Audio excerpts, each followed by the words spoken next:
Hello friends, welcome to our channel. நாம இப்ப கேட்க போற கதையோட பெயர் குளிர் தென்றலும் கடும் வெப்பமாய். கதையின் குரலாக நான் உங்கள் ஸ்ரீ. வாங்க கதைக்குள்ள போகலாம். குளிர் தென்றலும் கடும் வெப்பமாய், அத்தியாயம் 23. ஹரிஷ் எதுவும் செய்ய தோன்றாமல் அப்படியே பிருத்விகா அனுமதிக்கப்பட்ட அறையின் வாசலில் அமர்ந்திருந்தான். அங்கு நடப்பது எதுவும் அவனுக்கு தெரியவில்லை. பிருத்விகா ஹாஸ்பிட்டலில் அனுமதிக்கப்பட்டு 4 மணி நேரத்துக்கு மேல் ஆயிற்று. இன்னும் அவளுக்கு பிபி குறையவில்லை. கெட்டதிலும் ஒரு நல்லதாக கீதா அழுத்தி பிடித்து அவள் வாயில் ஜூஸை ஊற்றும் போது அவள் தலையை ஆட்டியதால் 3/4 வெளியே சென்றது. கொஞ்சம் மட்டும் அவள் குடித்து விட்டாள். அதனால் அந்த மாத்திரையின் வீரியம் சற்று குறைவாகவே செயல்பட்டது. அது மட்டும் இல்லாமல் குறிப்பிட்ட நேரத்திற்குள் மருத்துவமனையில் சேர்க்கப்பட்டதால் அவள் நிலை ஓரளவு பரவாயில்லை. ஆனாலும் அவளுக்கு குழந்தையை பிரசவிக்கும் அளவுக்கு உடலிலும் சரி மனதிலும் சரி தெம்பு இல்லை. காரணம், கடைசியாக கீதா அவளுடன் பேசிய வார்த்தைகள். அவன் தேவை முடிந்ததும் அவனுடைய அறைக்கு சென்று விடுவது. இந்த வார்த்தைகள் தான் பிருத்விகாவை நிலைக்குலைய செய்தது. இதே வார்த்தைகளினால் தான் பிருத்விகா பிரமை பிடித்தவள் போல் அமர்ந்திருந்த நேரத்தில் கீதா பிரீத்தியை கீழே தள்ளியது. அந்த வார்த்தைகளின் வீரியம்தான் பிரீத்தியை இந்த நிலைமைக்கு கொண்டு வந்தது. பிருத்வியின் மனமோ கீதா சொன்னது உண்மைதானோ? அவருடைய தேவைக்காகத்தான் என்கிட்ட வந்தாரு. அவர் தேவை முடிஞ்சதும் என்னை விட்டுட்டு போயிடுவாரே. அந்த கீதா சொன்னது போல் என் மனதை விட என் உடம்பு தானே அவருக்கு தேவையா இருந்தது. என் மேல கோபம் இருந்திருந்தா என்னை தொடாம விலகி அளவா இருந்திருக்கணும். அப்போ என் நிலைமை தான் என்ன? இவருடைய சந்தோஷத்துக்காக வாழ்ந்த எனக்கு கிடைச்சதெல்லாம் போதும். இதோ அவரோட வாரிச இந்த உலகுக்கு கொடுத்துட்டு நான் எனக்கான பாதையில போக போறேன். ஆனா எங்க போறது? இவரை விட்டு போவதானா உயிர் பிரிஞ்சா மட்டுமே முடியும். அதற்கும் அந்த கீதா வழி செஞ்சு விட்டு தானே போயிருக்கா. மறந்து போன இந்த வாழ்க்கை இனி வேண்டாம். கடவுளே, நான் திரும்பவும் உன்கிட்டயே வரேன். என்ன மட்டும் ஏத்துக்கோ. என் குழந்தைய அவர்கிட்ட விட்டுடு என்று உரு போட்டு கொண்டே இருந்தது அவள் மனம். பிரீத்தியின் என்ன போக்கை அவளுக்கு எதிரியாக மாற அவளின் உடல்நிலை இன்னும் மோசமாக ஆரம்பித்தது. பிருத்விகா கஷ்டப்பட்டு பத்மஜாவை அழைத்தாள். டாக்டர், அது கூட அவளால் சொல்ல முடியவில்லை. பத்மஜா அவளின் கையை பிடித்து கொண்டு, பிரீத்தி என்னம்மா வலிக்குதா? கொஞ்ச நேரம்தான், குழந்தை பிறந்துடும். நீ தைரியமா இரு. உன் ஒத்துழைப்பு இருந்தா மட்டுமே சாத்தியம். நீ முயற்சி செய் என்க. பிரீத்தியோ தலையை இடமும் வளமுமாக ஆட்டி, நான் பிழைக்க மாட்டேன். என்னால முடியல. என்னோட குழந்தைய ஆபரேஷன் பண்ணி எடுத்துருங்க. இத சொல்வதற்குள்ளே அவளுக்கு ரொம்ப நேரமானது. பத்மஜாவுக்கு என்ன செய்வது என்றே தெரியவில்லை. பிரீத்திக்கு வலியினால் கத்த கூட முடியவில்லை. ஒரு வலிக்கும் அவள் உடல் மட்டுமே இழுத்து போட்டது. ஹரிஷ் தலைக்கு கை கொடுத்து அமர்ந்தவன் எழவே இல்லை. பிரியங்கா, அஸ்வத், அரவிந்த், ராகவ் எல்லோரும் மருத்துவமனைக்கு வந்தனர். அவர்கள் வந்தது கூட ஹரிஷுக்கு தெரியவில்லை. அஸ்வத் ஹரிஷின் தோளை தொட உணர்வு வந்து தலையை தூக்கி பார்த்தான். அவனின் கண்களை பார்த்த எல்லோருக்கும் அதிர்ச்சி. அவன் கண்கள் காட்டிய வேதனையை பார்க்க கொடுமையாக இருந்தது. இன்றோடு அவன் வாழ்க்கை முடிய போகிறது என்பது போல் அப்படி ஒரு வேதனை. எல்லோரும் ஒருவித அமைதியில் இருக்க டாக்டர் வந்து ஹரிஷை அழைத்தார். ஹரிஷ் டாக்டரை கலக்கத்துடன் பார்க்க பத்மஜா ஒருவித இயலாமையுடன் பார்த்தார். பத்மஜா, மிஸ்டர் ஹரிஷ், பிரீத்திக்கு பல்ஸ் குறைய ஆரம்பிக்குது. அது மட்டும் இல்ல, அவங்களால இனிமே குழந்தை பிறக்க வைக்க முடியாது. அவங்க உடம்பு பிரசவ வலிக்கு கூட தூக்கி தான் போடுது. மத்தபடி வேற எந்த விதமான செயல்பாடுகளும் இல்ல. அவங்க கொஞ்சம் கொஞ்சமா நிலைவை இழந்துட்டு வராங்க. அது மட்டும் இல்ல, அவங்களுக்கே தான் பிழைக்க மாட்டோம்னு ஒருவித எண்ணத்துல இருக்காங்க. என்கிட்ட ஆபரேஷன் பண்ணி குழந்தை எடுக்க சொல்றாங்க. பிபி குறையாம ஆபரேஷன் பண்ணினா அவங்க பிழைக்க வாய்ப்பே இல்ல. ஆனா ஆபரேஷன் பண்ணினா குழந்தைய மட்டுமாவது காப்பாத்தலாம். நீங்க என்ன சொல்றீங்க ஹரிஷ் என்று கேட்க, ஹரிஷ் எதுவும் பேசாமல் ஒரு நிமிஷம் என்றவன் வேதனைகளை தாண்டிய ஒரு மனநிலையில், டாக்டர், நான் அவளை பார்க்கணும். அவ கூடவே இருக்கேன். என்ன நடந்தாலும் சரி, கடைசி முயற்சியாக நீங்க நார்மல் டெலிவரிக்கு முயற்சி செய்யுங்க. அதன் பின் ஆபரேஷன் பத்தி பேசலாம். அதற்கு முன்னால் நான் என் அம்மாவிடம் பேசிட்டு வந்துடுறேன் என்றவன் போனை எடுத்து வளர்மதிக்கு கால் செய்தான். வளர்மதி, ஹரிஷ் என்னப்பா குழந்தை பிறந்துருச்சா என்க. ஹரிஷ், அம்மா என்றவனின் குரலில் இருந்த வேதனையை கேட்க முடியாமல், என்ன ஹரிஷ் என்ன ஆச்சு என கேட்க, அம்மா என்னால அவ இல்லாம இருக்க முடியாதும்மா, அவ இருக்கும் இடத்துலதான் நான் இருப்பேன், எதையும் எதிர்கொள்ளும் மனநிலையோட வாங்கம்மா. ஹரிஷ், என்னப்பா என்னென்னவோ பேசுற? அம்மா, இதுவரை எதுவும் தப்பா நடக்கல, இனிமே நடப்பது எனக்கு தெரியாதும்மா, ஆனா இனியும் அவளை தனியா கஷ்டப்பட விட மாட்டேம்மா.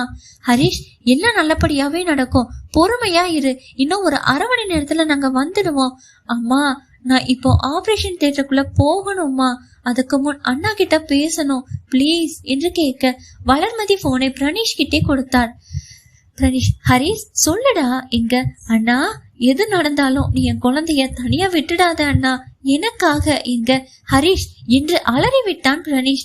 அண்ணா, இப்போ நான் போகணும், பேச நேரம் இல்ல, வைக்கிறேன் என்று விட்டு போனை வைத்து விட்டு பத்மஜாவுடன் உள்ளே சென்றான்.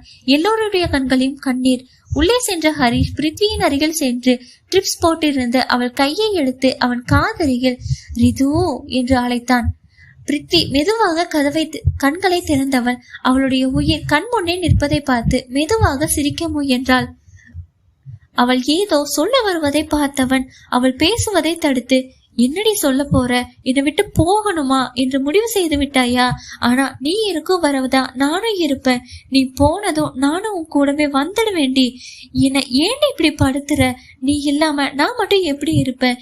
என்னை பெத்தவன் மேல ஆணையா சொல்றேன், நீ இருக்கும் வரதான் என்னால சுவாசிக்க முடியும், இதற்கும் மேல என்னை விட்டு போகணும்னா நீயே முடிவு செஞ்சுக்கோ என்று சொல்லிவிட்டு அவன் அழ, பிருத்விகா அவன் கையை இறுக்கி பிடித்து அழ வேண்டாம் என்று சைகை செய்தாள். பத்மஜாவுக்கோ ஆச்சரியம். பிருத்வியின் பல்ஸ் அதிகரிக்க ஆரம்பிக்க பிரீத்தியும் குழந்தை பிரசவிக்க முயற்சி செய்தாள். வலி தாங்காமல் பிருத்வி ஹரிஷின் கைகளை இறுக்கி பிடிக்க ஹரிஷ் அவள் படும் வேதனையை பார்த்து கண்ணீர் வடித்தான். பத்மஜாவோ, வெரி குட் பிரீத்தி, அதே மாதிரி மறுபடியும் முயற்சி செய்யுங்க, உங்களால முடியும் என்க. ஹரிஷோ அவளிடம், என்கிட்டயே வந்துடுடி, நான் உன்னை பத்திரமா பாத்துக்கிறேன் பிளீஸ் டி என்க. பிரீத்தி கண்களை இருக்க மூடி மறுபடியும் முயற்சி செய்ய உயிரே போகும்படி ஒரு முறை கத்தியவள் ஹரிஷின் மகனை உலகுக்கு தந்தாள். கண்கள் மயங்கும் முன் ஹரிஷை பார்த்து ஹரிஷ் பிரீத்தி மயங்குவதை பார்த்து, டாக்டர் அவளுக்கு என்னவோ ஆகுது பாருங்க என்க. ஒண்ணுமில்ல ஹரிஷ், நார்மல் மயக்கம்தான், உங்க குழந்தைய பாருங்க என்று காட்ட குட்டி குட்டி கால்களுடன் அவன் மகன் அழுந்து கொண்டே இருக்க அவனை தூக்க முயல பத்மஜாவோ, குழந்தையை சுத்தப்படுத்தி விட்டு கொடுக்கிறோம் ஹரிஷ் என்று கூற, ஹரிஷ் பரவாயில்ல டாக்டர் கொடுங்க, இவளை அப்படியே தூக்க நான் கொடுத்து வச்சிருக்கணும் என்று குழந்தையை வாங்கினான். அவனின் சட்டையெல்லாம் உதிரம், ஆனால் கொஞ்சம் கூட அதை பற்றி கவலைப்படாமல் அவன் குழந்தையை பார்த்தான். கண்களில் வெளிய நீர் படலம். பத்மஜாவுக்கு கூட என்ன மாதிரியான காதல் இவங்களோடது என்று எண்ணினார். அதற்குள் அறையின் வெளியே வளர்மதி பிரணீஷ் வந்திருந்தனர். ஹரிஷ் குழந்தையை சுத்தப்படுத்தி கொடுத்து விட பிரீத்தியிடம் திரும்பி அவள் தலைவியை தடவி, உயிரே போக வச்சிட்டடி, மன்னிச்சிருடி, நீ இவ்வளவு கஷ்டப்படுவது தெரிஞ்சிருந்தா குழந்தைய வேணாம்னு சொல்லி இருப்பேன், போதும் நமக்கு இவ மட்டும் என்று சொல்லி அவன் நெற்றியில் முத்தமிட்டு விட்டு வெளியில் வந்தான். பிரணீஷ் வளர்மதி எல்லோருக்கும் மகன் பிறந்து இருப்பதாக சொல்ல எல்லோரும் வாழ்த்தினார்கள். எல்லோருடைய வாழ்த்தையும் பெற்றவன் வளர்மதியிடம் திரும்பி அம்மா என்றபடி அவரின் தோளில் சாய்ந்து கொண்டான். எல்லோரும் ஒருவித மனநிலையில் இருக்க ராகவ் ஹரிஷிடம் வந்து, ஹரிஷ் உங்ககிட்ட ஒரு முக்கியமான விஷயத்த சொல்லணும் என்க. ஹரிஷ் ராகவை பார்த்து, சொல்லுங்க ராகவ், என்ன விஷயம் என்று கேட்க ராகவ் ஒரு முறை எல்லோரையும் திரும்பி பார்த்துவிட்டு ஒரு ஃபைலை ஹரிஷிடம் கொடுத்து, இதில் 12 வருஷத்துக்கு முன்னாடி இறந்த உங்க அப்பாவோட மெடிக்கல் ரிப்போர்ட், அப்புறம் அவருடைய போஸ்ட்மார்ட்டம் ரிப்போர்ட், இன்னும் சில தகவல்கள் இருக்கு.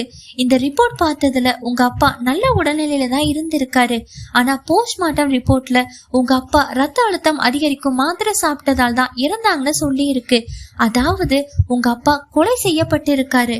உங்க அப்பா குடித்த ஜூஸ்ல அந்த மாத்திரைய கலந்திருந்ததாக இருக்கு. அந்த ஜூஸ உங்க மாமா தான் அவருக்கு கொடுத்ததா உங்க வீட்டுல வேலை செஞ்சவங்க கூறுறாங்க.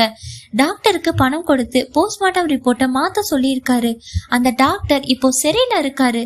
இதையெல்லாம் செய்ய காரணம் உங்ககிட்ட இருக்கிற அளவுக்கு அதிகமான சொத்துக்கள். கொலை செய்தவர் உங்கள் மாமா சுந்தர். அது மட்டும் இல்ல, உங்ககிட்ட இருந்த சில சொத்துக்களை உங்க அப்பா இறந்த பிறகு உங்க மாமா அவர் பெயர்ல மாத்ததுக்கான ஆதாரமும் இதுல இருக்கு. இதையெல்லாம் ஒரு யூகம்னு எடுத்துக்கொண்டாலும் 3 வருஷத்துக்கு முன் உங்க மாமா பிரீத்திய வந்து மிரட்டி இருக்காரு. காரணம், அவருடைய மகள் கீதாவை உங்களுக்கு கட்டி வைக்க முடியாத கோபம். அவர் பிரீத்தியின் அக்கா மதுவையும் உங்களையும் கொன்று விடுவதாக மிரட்டி உங்ககிட்ட சொத்துக்களுக்காக வந்ததாக நடிக்க சொல்லி இருக்காரு. அது மட்டும் இல்ல, இந்த மிரட்டல்ல அவருடைய மகள் கீதாவுக்கும் பங்கு இருக்கு.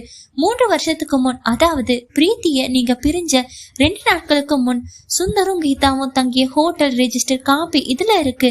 சிசிடிவில பதிவான வீடியோ கூட இருக்கு. அதே போல 2 நாட்களுக்கு முன்னாடியே சுந்தர் உங்க வீட்டு வாட்ச்மேன் ராமு கிட்ட எல்லா விவரங்களையும் கேட்டு இருக்காரு. உங்க கல்யாண போட்டோவை அனுப்பியதும் கீதா தான். அவளுடைய நண்பன் சிலேந்தரை விசாரித்ததுல பிரீத்தி வீட்டு விட்டு அனுப்புவதற்காகத்தான் போட்டோ அனுப்பியதாக சொல்லி இருக்கான் என்று முடிக்க அங்கிருந்த அனைவரும் மூச்சு விட மறந்திருந்தனர். உடனே ராமு ஹரிஷ் பக்கத்தில் வந்து, தம்பி, பிரீத்திக்கு வழி வருவதற்கு கொஞ்ச நேரம் முன்னாடி தான் அந்த கீதா பொண்ணு வீட்டுக்கு வந்துட்டு போச்சு. பிரீத்தி இருந்த ரூம் பூட்டி இருந்தது. எனக்கு என்னமோ கீதா தான் பிரீத்தியை ஏதாவது செஞ்சிருக்கணும்னு தோணுது என்று சொல்ல அங்கிருந்த அனைவரும் அதிர்ந்தனர். சாந்தி ஹரிஷிடம், ஐயா, பிரீத்தி அம்மாவை தூக்கிட்டு வரும்போது இந்த போனை காட்டி ஏதோ சொல்ல வந்தாங்க. என்னன்னு போய் பார்த்ததுல இதுல கேமரா ஆன்ல இருந்தது. என்னன்னு பாருங்க ஐயா என்று நீட்ட ஹரிஷ் வேகமாக அதை வாங்கி போட்டோவை தேடினான். போட்டோவில் எதுவும் இல்லை என்றவுடன் வீடியோவை தேடினான். வீடியோவை ஓட விட்டு பார்க்க அங்கு நடந்தது எல்லோருக்கும் தெரிய வர வீடியோவை பார்த்து முடித்துவிட்டு ஹரிஷ் தரையில் தொப்பென அமர்ந்தான். வளர்மதி ஒரு நிலையில் இருக்க, பிரணேஷ் ஒரு நிலையில் இருக்க, ஹரிஷ் மட்டும் தரையில் மண்டிக்கிட்டு ஓங்கி தரையை குத்தி கதறினான். அவன் கதறியதை பார்த்த வளர்மதி வேகமாக அவன் அருகில் வந்து, ஹரிஷ் கண்ணா, அழாதடா என்று அவனை தன்னோடு அணைத்து கொள்ள, ஹரிஷோ, அம்மா அம்மா, நான் பாவிம்மா, என் அப்பாவை கவனிக்காம இருந்து அவரையே இழந்துட்டேன். இப்போ இவளையும் என் குழந்தைகளையும் இழக்க இருந்தேனே, எதுவுமே தெரியாம இருந்துட்டேனே அம்மா. என்னால அவ பட்ட வேதனைகள் கொஞ்சம் நஞ்சம் இல்ல அம்மா. எவ்வளவு வேதனைங்க. உடலாலும் மனதாலும் அவளை கொண்டுட்டேனே அம்மா, என்ன மன்னிப்பாளா அவ என்று கதற பிரணேஷ் விட்டால் கீதாவை கொன்று விடுபவன் போல் நின்று இருந்தான். பிரீத்தி அவனை மன்னிப்பாளா? கீதாவுக்கு என்ன தண்டனை என பார்க்கலாம். தொடரும்.